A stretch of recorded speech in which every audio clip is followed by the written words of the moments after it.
Hello, I'm Luca, a 3D pen creator, and today I'll be making a Smiski. Smiskis are popular Japanese glow-in-the-dark collectible figures. There's a variety of Smiskis making at 130 to 140 in total, so when making this I didn't want to make one that already existed. This was also a gift for a friend who likes to collect them, so after thinking about it for a while I decided to make a chef Smiski. The foundation to any 3D pen creation is the side frame, which gets broken into two pieces. This lets you begin making the object 3D.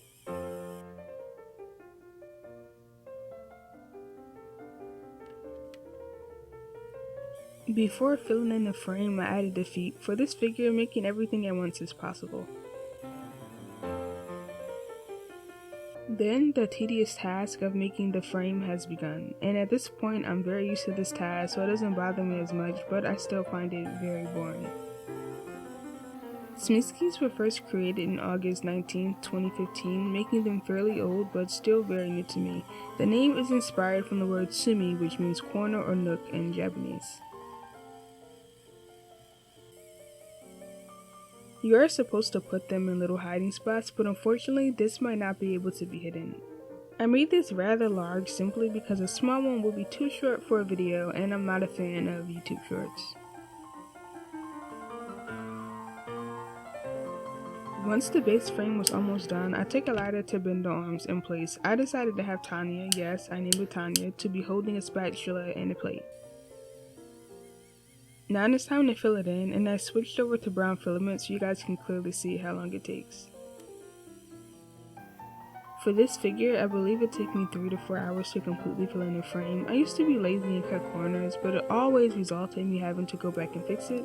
I'm still lazy, but in different ways. This is what it looks like with the frame completely filled in, but you can notice the bottom of the head isn't round, so it needs to be removed and filled in separately.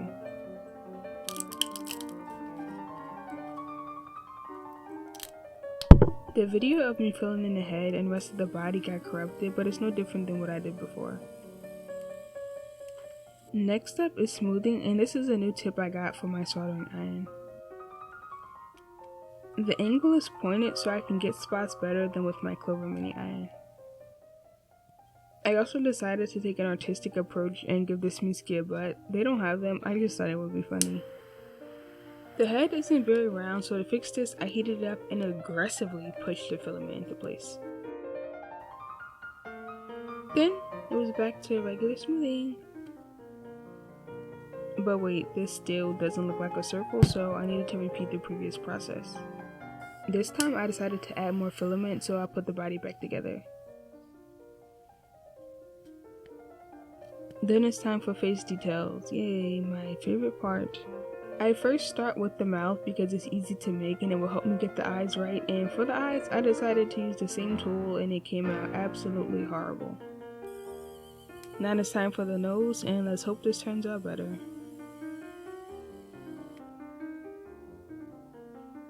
Not, but I did need to make the mouth just a little bit bigger.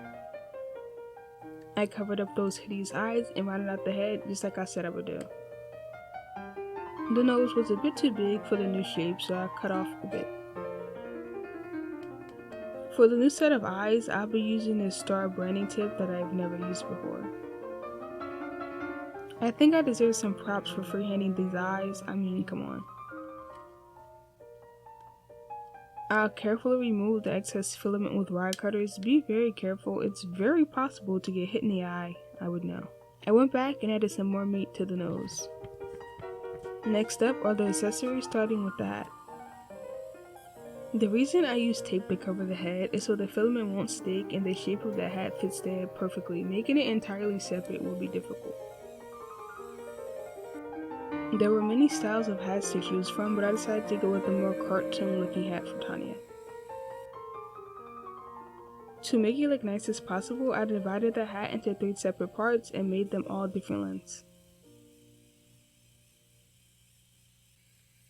The next step was bridging the gaps between the parts, but keeping it messy and uneven so it looks more realistic.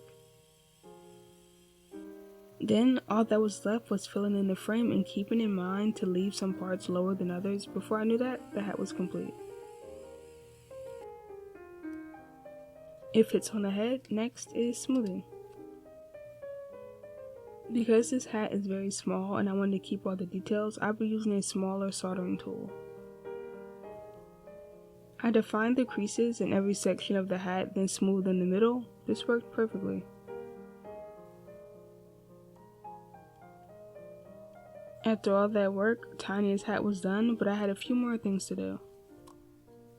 Starting with the spatula, I did look at some references of how big the things Smiskis hold are compared to their bodies, and the objects are quite large.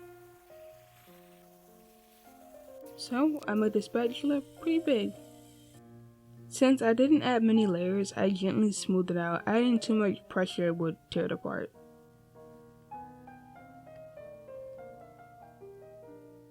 The plate ended up kinda small compared to the spatula. You win some, you lose some. Then I decided to add even more detail with the apron. Using a tape for this was very difficult because I couldn't press the tape down all the way in certain spots. I freehanded the apron and filled it in.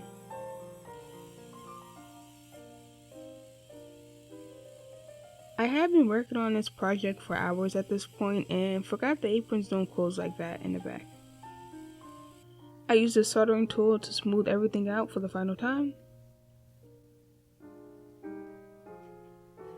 Then I took it off to remove the tape, then put it back on.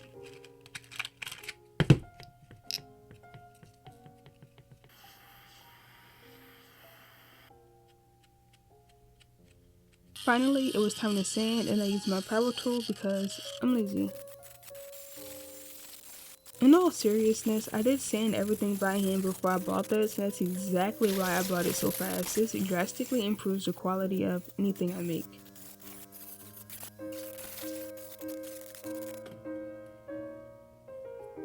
It does create a very big mess, as you can see, but that's the price to pay.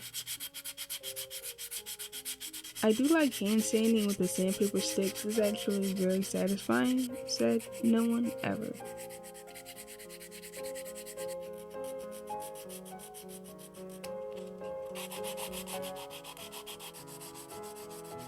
Since I'm not completely lazy, I did go back and fix the apron simply because I didn't like how it looked.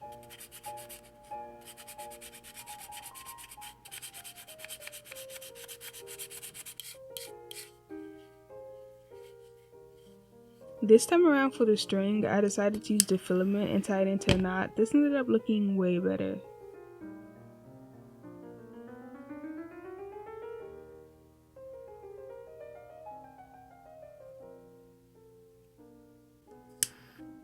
I melted both parts with a lighter and stuck them together. For the shoulders, I did the exact same thing but melted it onto the apron. Tying the filament didn't really work here, it kept breaking, so I melted the ends together and made the knot separate. All the parts are finally done and my hands get a break they deserve for 10 minutes, then I have to paint. This primer is by far my favorite. It doesn't clump up and I only ever need 3 layers. Once everything is done drying, it's actually time to paint. I picked the closest green I had to the Smiski and mixed it with white paint and paint thinner so it's not too thick. When I was painting, I actually thought this green went down very nicely at first, but this actually needed a few layers.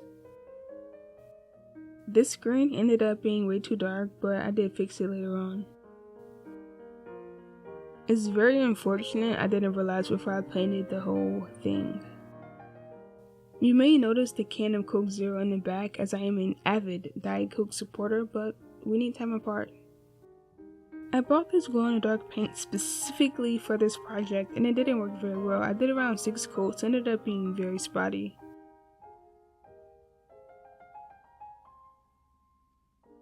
The final step was gluing the spatula and a plate to Tanya's hands. I decided to leave the hat removable.